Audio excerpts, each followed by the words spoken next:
ఆడవాళ్ళకు సంబంధించి బయటికి రావాలంటే భయపడుతుంటారని, కానీ నేను అది యాక్సెప్ట్ చేయను. ఆడవాళ్ళు భయపడటం ఏంటి? ఆడవాళ్ళు భయపెడతారు. ఏ మొగుళ్ళనైనా అడగండి, ఏం చెప్తారో, అవునా కదా?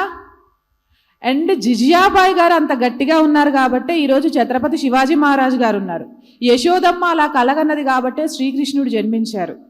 ప్రతి మగవాడి విజయం వెనక ముందు ఒక ఆడదే ఉంటుంది.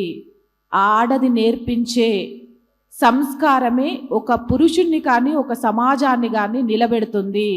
అది ఎలా ఎటు దారిలో వెళ్ళాలి అనేది నిర్ణయిస్తుంది. మహిళా శక్తి అంత గొప్పది.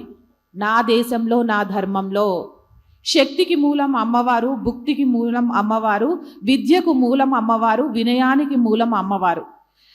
ఇందు కలదందు లేదని సందేహము వలదు, ఎందెందు వెతికినా అందందు కలదు సనాతన ధర్మంలో స్త్రీ పాత్ర.